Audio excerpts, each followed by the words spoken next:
December 25th, 1776.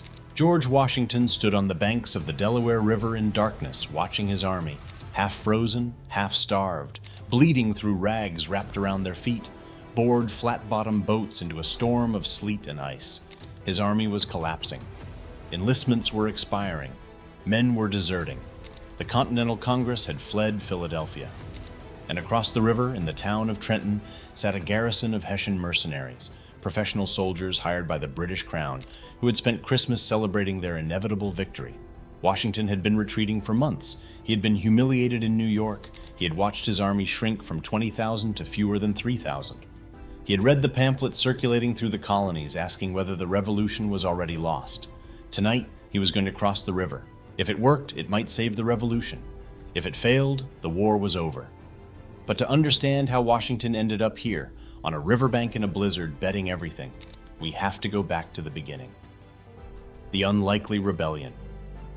In 1770, the idea of American independence was considered absurd. Britain was the most powerful empire on earth. Its navy dominated every ocean. Its army had just defeated France in the 7 Years' War, a global conflict that proved British military dominance on 3 continents simultaneously. The American colonies were not nations. They were provinces. 13 separate, frequently quarreling provinces with no common army, no common government, and no experience of governing themselves. And yet something had been building for years. The British Parliament, strained by the costs of empire, had decided the colonies should help pay for their own defense. The Stamp Act, the Townshend Acts, the Tea Act, a series of taxes imposed by a parliament in which colonists had no representation. Taxation without representation became the rallying cry. In London, it seemed like minor financial policy. In Boston, in Philadelphia, in Virginia, it felt like a fundamental violation of the rights every Englishman believed he possessed. Then came the Boston Massacre of 1770, British soldiers firing into a crowd, killing 5 colonists, including a former slave named Crispus Attucks. The event was seized upon by colonial newspapers and transformed into a propaganda weapon. Paul Revere's famous engraving showed a line of redcoats executing innocent civilians in cold blood. The image spread through the colonies faster than any correction could follow. By 1773, when colonists dressed as Mohawk Indians dumped an entire shipment of British tea into Boston Harbor, the British government had run out of patience. Parliament passed the Coercive Acts, which the colonists called the Intolerable Acts, closing Boston Harbor and effectively ending Massachusetts' self-governance. The British strategy was containment, punish Massachusetts, isolate it, make an example of it. What they didn't anticipate was the response from every other colony. First Blood. April 19, 1775, Lexington, Massachusetts. British troops marching to seize a colonial weapons cache at Concord encountered a small group of militiamen on a village green. Shots were fired, by whom to this day no one knows with certainty. 8 Americans died. The British pushed on to Concord, found most of the weapons already moved, and turned back toward Boston. What happened next would shake the empire. All along the 16 miles back to Boston, colonial militiamen fired from behind stone walls, trees, and farmhouses at the marching column of red. 73 British soldiers were killed. Nearly 200 more were wounded. Soldiers who had spent their careers fighting European armies, in which battles were formal, open field affairs, had never experienced anything like it. The shot heard round the world, as Ralph Waldo Emerson would later call it, had been fired. 2 months later, the Battle of Bunker Hill. The British captured the strategic hill overlooking Boston, but suffered over 1,000 casualties doing it, nearly 40% of the force engaged. The British commander, General Howe, never fully recovered from the psychological impact of watching his men march up that hill and be cut apart. He would be cautious for the rest of the war when caution was sometimes the worst thing he could be. Back in Philadelphia, the Second Continental Congress faced a question they could no longer avoid. They needed an army, and they needed a general to lead it. The choice of George Washington, a Virginia planter and French and Indian War veteran, was partly political. The rebellion needed a Southerner to give the cause national credibility, but it was also a judgment of character. Those who knew Washington understood something about him that would prove essential in the years ahead. He was almost impossible to break. Independence. By the summer of 1776, the colonists faced an irreversible choice. Negotiation with Britain had failed. The king had declared the colonies in rebellion. British ships were blockading ports and bombarding coastal towns. A Hessian force of 20,000 professional soldiers had arrived to reinforce the British Army. The moment for half measures had passed, but declaring independence was not simply a political act. It was a declaration of treason against the crown, punishable by death for every man who signed it. Benjamin Franklin, at 70 years old, put it plainly: "We must all hang together, or most assuredly we shall all hang separately." Thomas Jefferson, 33 years old, was tasked with writing the document that would explain to the world why the colonies were justified in what they were doing. He worked in a rented room in Philadelphia, and what he wrote in a matter of weeks would reshape the modern world's understanding of human rights and legitimate government. We hold these truths to be self-evident, that all men are created equal. The irony, which Jefferson knew, was that he owned enslaved people. The contradiction between the ideals of the Declaration and the reality of American society would haunt the Republic for generations. But in July of 1776, the document served its immediate purpose. It told the world that this was not a tax dispute.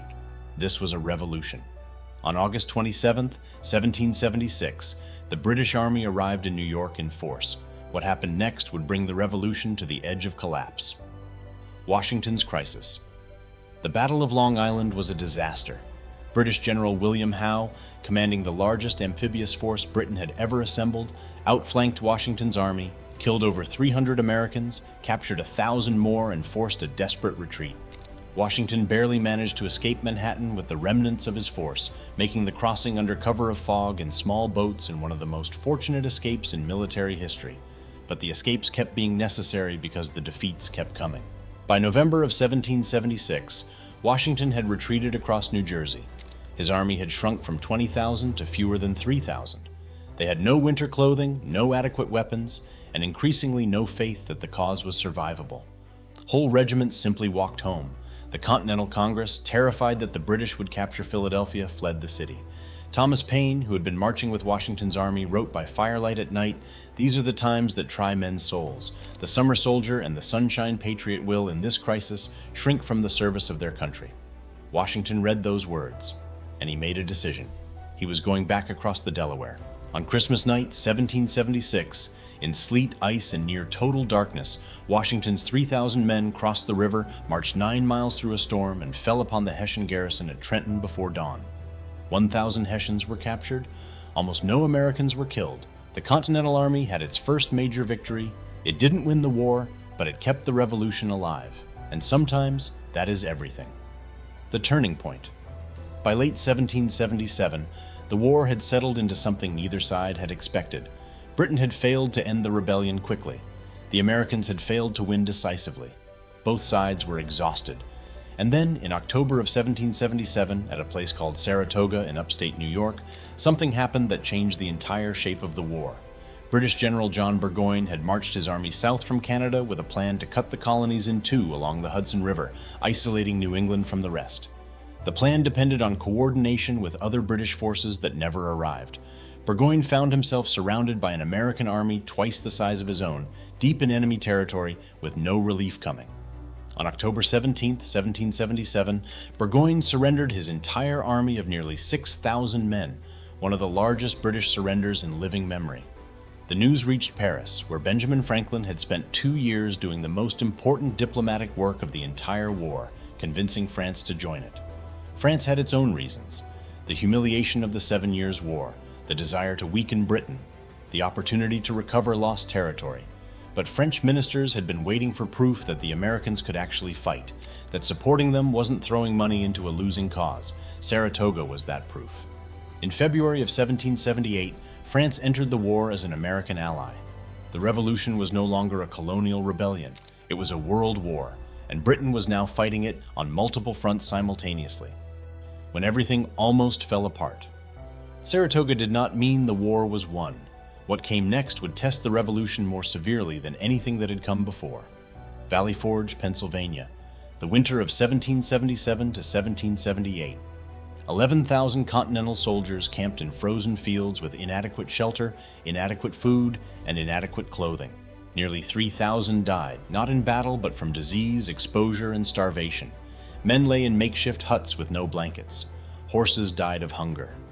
Washington wrote desperate letters to Congress that went largely unanswered. But something else happened at Valley Forge. A Prussian military officer named Friedrich von Steuben arrived at the camp. He spoke almost no English. He did not understand why American soldiers were not drilled and trained the way European armies were drilled and trained. He began to teach them, through translators, through demonstrations, through a combination of professionalism and colorful profanity that the soldiers found both terrifying and genuinely funny. By spring, the army that marched out of Valley Forge was a different force from the one that had stumbled in. The final gamble. By 1781, 6 years into the war, both sides were exhausted.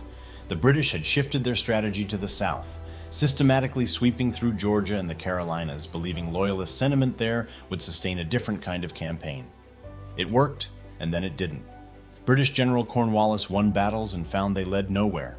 Every time he defeated an American force, another appeared. The countryside was hostile, the logistics were impossible, and the Continental forces, under Generals Nathaniel Greene and Daniel Morgan, were not winning pitched battles. They were bleeding the British army through attrition. By the summer of 1781, Cornwallis had marched his army to Yorktown, Virginia, a peninsula between the York and James Rivers, expecting resupply and reinforcement from the British Navy. He did not anticipate what was coming by sea. A French fleet under Admiral de Grasse sailed north from the Caribbean. In the Battle of the Chesapeake, fought in September of 1781, the French Navy drove the British fleet from the waters off Virginia. Cornwallis was cut off. Washington, who had spent months planning an attack on New York, received the news and immediately redirected his entire army south.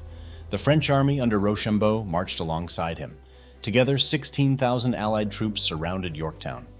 On October 19, 1781, Cornwallis surrendered.